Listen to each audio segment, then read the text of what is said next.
हरिओम मित्रों। स्वागत है आप सभी लोग का हमारे इस यूट्यूब चैनल पर। जैसा कि आप सभी को ज्ञात है, हम बीए तृतीय वर्ष के छठे सेमेस्टर में जो नया सिलेबस है उसके अकॉर्डिंग पढ़ रहे हैं षोडशी। षोडशी में हम श्रम माहात्म्यम जो है उसमें षोडशी में हमें पढ़ना है श्रम माहात्म्यम, जिसमें हम 18 श्लोक लगभग पढ़ चुके हैं। कुल 22 है, तो 2-4 जो बचे हैं उसे भी पढ़ लेते हैं। यहाँ देखेंगे 22 है। इसके बाद आ जाता है श्रम योगा। श्रम योगा को हमें नहीं पढ़ना है, श्रम महात्म्यम को ही पढ़ना है सिलेबस के अनुसार। तो इसमें हम 18 नंबर तक पढ़ चुके थे, अब पढ़ेंगे 19 नंबर। श्रमेण दुःखम यत्किंचित कार्यकाले अनुभूयते कालेन स्मर्यमाणं तत् प्रमोदायैव कल्पते।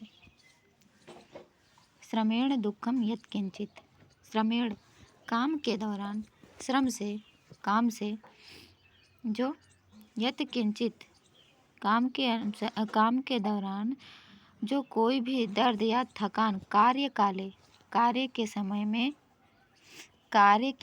में परिश्रम के कारण, थकान के कारण, यत किंचित जो कुछ भी दुःखम अनुभूयते दुःख अनुभव होता है थकान के कारण, कालेन स्मर्यमाणम तत् जो समय पर याद किया जाता है, जो उस समय याद किया जाता है, किंतु प्रमोदा यैव कल्पते कुछ समय के बाद वह हमें खुशी ही देता है, हमें प्रसन्नता ही देता है।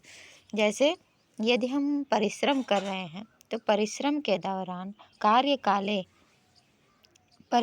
दौरान परिश्रम के समय में श्रमेण थकान के कारण यत किंचित दुःखम अनुभूयते जो कुछ दुख का अनुभव होता है वह कालेन स्मर्यमाणम उसी समय के द्वारा याद किया जाता है, किंतु तत् वही थकावट प्रमोदा यैव कल्पते हमें प्रमोद देता है, हमें प्रसन्नता देती है।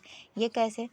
जब हम काम करते हैं तो परिश्रम के कारण हमें थकान होती है, दर्द होता है, किंतु वही परिश्रम जब अच्छा परिणाम देता है तो हमें बहुत ही प्रसन्नता होती है। आप अपने पढ़ाई को ही ले लीजिए, यदि आप परिश्रम से पढ़ाई कर रहे हैं और हो सकता है आपका पढ़ते पढ़ते दिन रात पढ़ते हों, परीक्षा की तैयारी कर रहे हैं, रात में भी पढ़ते हैं, नींद न ले पा रहे हैं, तो उस वजह से आपको दुख होगा, थोड़ा सा शरीर में शारीरिक पीड़ा होगी। वह पीड़ा उसी समय याद रहेगी जब आप वह काम कर रहे हैं, किंतु जब आपका रिजल्ट आ जाएगा सारी पीड़ा, सभी दुख दर्द एकदम से दूर हो जाएंगे। जितने भी कष्ट थे, वह चाहे वह शारीरिक कष्ट हो या फिर आर्थिक कष्ट हो, सब कुछ एकदम दूर हो जाएगा और वह कष्ट भी आपको प्रसन्नता देने लगेंगे। ये है परिश्रम का महत्व।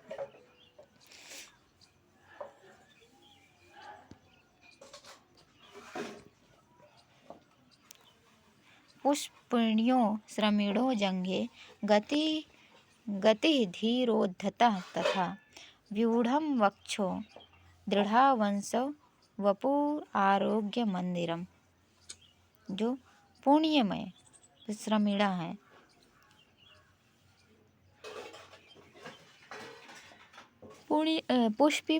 पुष्पिणियों श्रमिणो, पुष्पी मतलब फूल वाले पौधे, श्रमिणा माने श्रमिक लोग, जंघे गति धीरोद्धता तथा फूल वाले पौधे थक गए हैं और उनकी चाल धीमी और अहंकार पूर्ण हो गए। गति धीरोद्धता, उनकी चाल गति धीमी हो गई है और अहंकार पूर्ण हो गया है।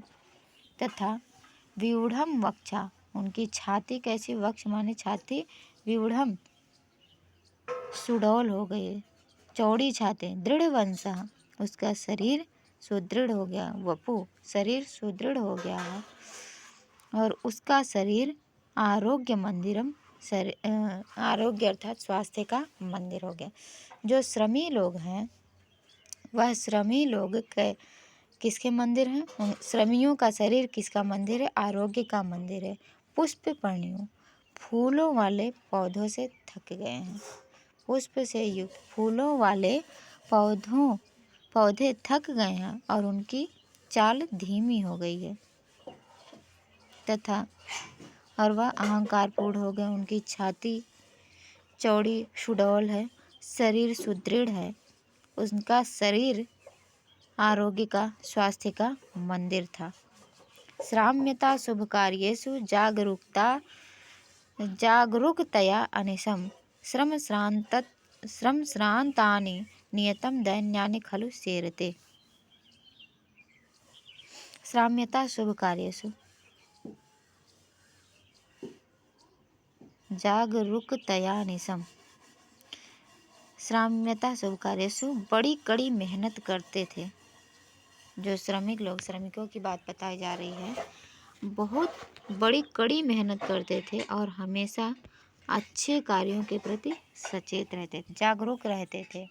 शुभ कार्यों के प्रति, अच्छे कार्यों के प्रति, अनिशम हमेशा दिनों रात जागरूकतया सचेत रहते थे और श्राम्यता बड़ी मेहनत करते थे। श्रम शांतानि नियतम दैन्यानि वे दुख में थक कर दैन्यानि खलु सेरते थकान के कारण वे दुखित होते थे, शरीर पीड़ा में होती थी। तो श्रम के कारण, परिश्रम के कारण श्रांतानि थक जाते थे और दैन्यानि दुख को थक करके लेटे रहते थे। नियतम निश्चित रूप से वे लेटे रहते। ज्ञान भक्ति हीनोऽपि या श्राम्यते सुकर्मसु साधुरेव स मंतव्यः सम्यक् व्यवसितो हि सः। ज्ञान और भक्ति से रहित होने पर भी, ज्ञान भक्ति विहीनोऽपि, ज्ञान और भक्ति से रहित होने पर भी वह यह जो श्राम्यते सुकर्मसु अच्छे कर्म करते करते, श्राम्यते मतलब श्रांत हो जाता था, थक जाता था। साधुरेव स मंतव्य, वह साधु माना जाता था। और सम्यक व्यवसिता ही सा, उन्होंने मानना चाहिए क्योंकि उन्होंने सही निर्णय लिया है। सम्यक अच्छा व्यवसाय किया है, सही निर्णय लिया है, उन्हें साधु मानना चाहिए। ज्ञान और भक्ति से विहीन होने पर भी, ज्ञान और भक्ति जिनके पास नहीं है, ऐसे लोग भी सुकर्मसु अच्छे कार्य करते करते श्राम्यते थक जाते थे। ऐसे लोगों को साधु मानना चाहिए क्योंकि वे लोग सही निर्णय लिए हैं। तो यदि आप इस श्रम महात्म्यम का सारांश पूछेंगे तो इसके पूरे श्लोक को आप लोग पढ़ चुके हैं और उस श्लोक के अर्थों का जो भी निचोड़ निकलता है, आप उसका सारांश स्वयं से लिख सकते हैं। हम तब तक कुछ अगले ग्रंथ को पढ़ाते हैं क्योंकि समय का अभाव है और आपकी परीक्षा नज़दीक है। तो इसके बाद जो भी ग्रंथ छूटा हुआ है उसे हम पढ़ाने की कोशिश करते हैं। ठीक है। नमो नमः। धन्यवाद।